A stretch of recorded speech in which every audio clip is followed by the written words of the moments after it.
pessoal! Hoje a gente vai falar um pouco sobre feudalismo. Na verdade, esse vídeo vai ser um vídeo bem curto. Mas eu gostaria então de perguntar para vocês o que vocês lembram do que vocês estudaram lá na escola, ou até mesmo estudando para o cursinho sobre o feudalismo. Eu imagino que logo vocês relacionem Idade Média a feudalismo e vocês também acabam por pensar, ter imagens como castelos, servos que são explorados, a questão dos tributos desumanos e uma sociedade que não tem muita diversidade ali, estática no tempo e no espaço, de forma triangular, né, e tripartida. Bem, esses conceitos, esses modelos, eles acabam sendo generalizações. E essas generalizações, infelizmente, elas levam a interpretações equivocadas, parecendo que a própria história é uma massa de bolo homogênea, sem diversidade, sem complexidade. A partir de agora, nós vamos conversar, então, de forma bem resumida, sobre 5 equívocos que se desenvolvem a partir dessas generalizações. Vamos lá?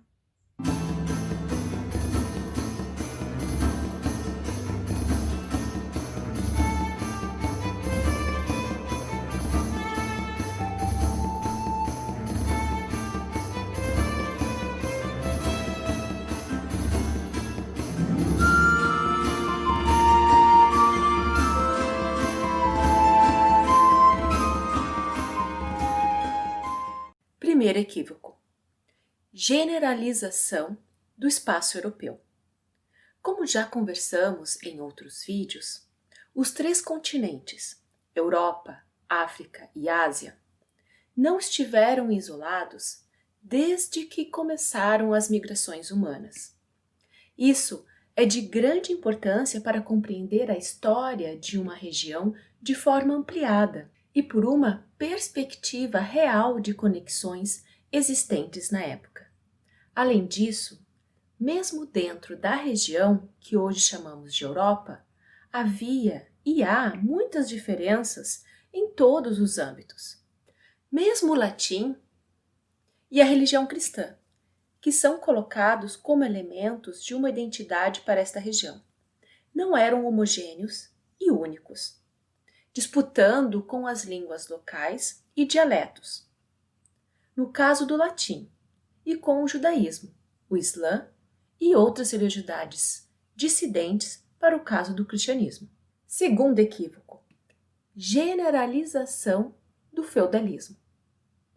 Com este primeiro equívoco, escorregamos para o segundo.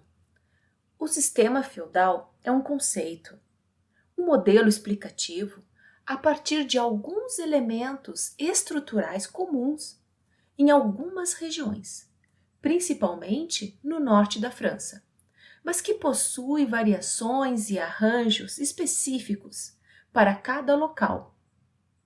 Isso é importante lembrar e marcar. O modelo não é real.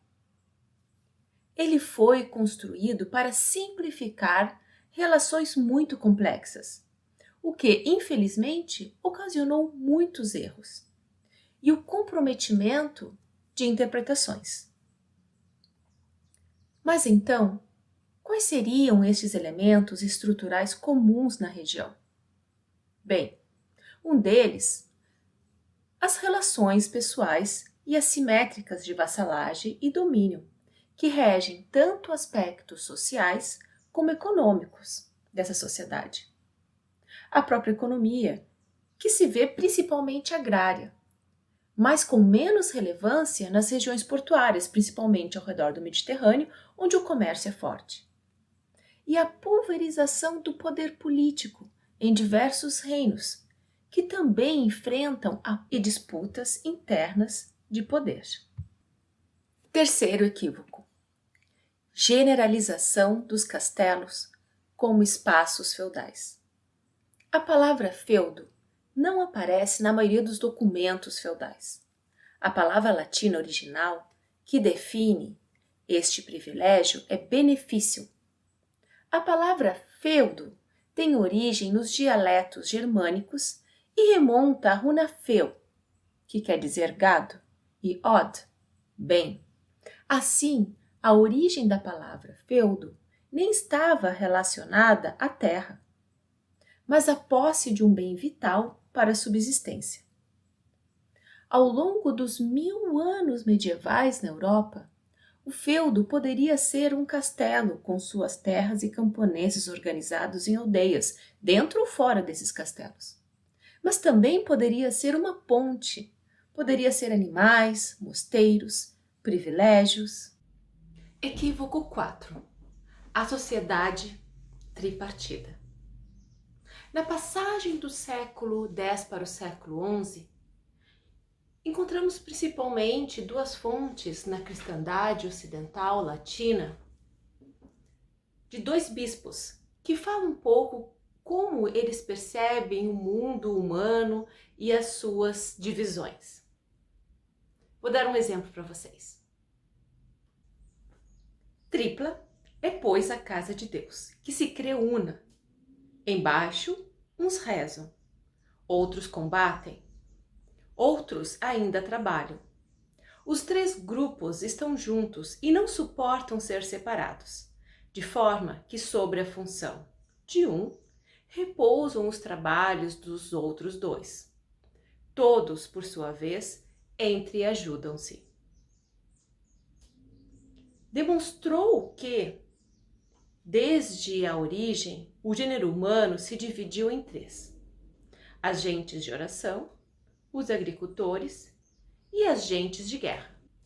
A forma como Adalberon de Laon fala sobre as três divisões da sociedade, ou o bispo Gerard de Cambrai, é realmente uma realidade, é uma cosmovisão, é a forma como eles estão vendo a sociedade medieval, a partir da perspectiva desse corpo eclesiástico.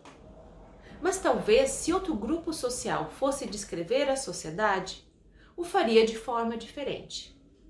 Sim, esta é uma realidade, é uma cosmovisão, mas não é toda a realidade.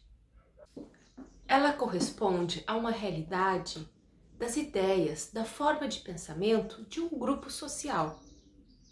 Mas ela não descreve toda a realidade material do que está ocorrendo naquele momento.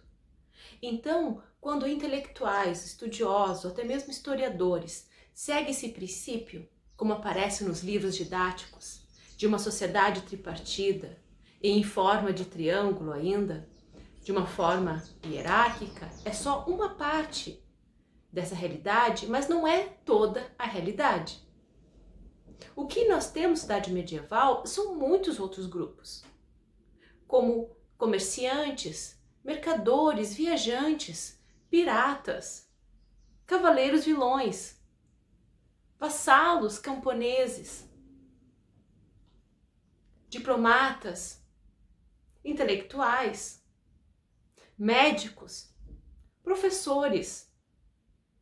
Então tem todo um universo ali que acaba não entrando dentro dessa perspectiva de uma cidade tripartida.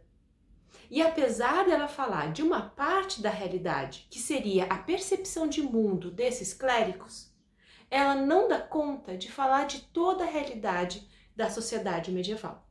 Equívoco. Toda pessoa que trabalha na terra é servo. Bem, só que não. Servidão não é a forma central de exploração do trabalho na Idade Média. Atinge, em média, de 10 a 20% da população rural da Europa medieval. A servidão é intermediária entre a escravidão e a liberdade, pois o servo paga um tributo pela liberdade do serviço para o senhor. Não possui a posse da terra que trabalha e paga tributos até mesmo para o matrimônio. No entanto, este servo não é considerado ele mesmo uma propriedade.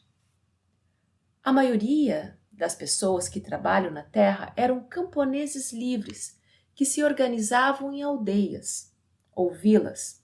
Por isso, a terminação comum na época é vilões. Esses vilões cultivavam os alódios, ou seja, terras cultivadas por camponeses livres, bem como as terras de alguns senhores. É importante, de qualquer forma, lembrar que as relações medievais são pessoais e que não se pode falar de propriedade, mas de posse. É uma outra configuração, uma outra cosmovisão, uma outra forma de viver a sociedade, de viver sua relação com a terra e entre pessoas. Então a gente tem que sempre fazer essa diferenciação e não tentar projetar as nossas percepções de mundo para aquela época tão recuada. Vamos lembrar também que as relações são assimétricas e são hierárquicas, e ao mesmo tempo que podem ser muito diversas, como é a vida humana. Até o próximo vídeo.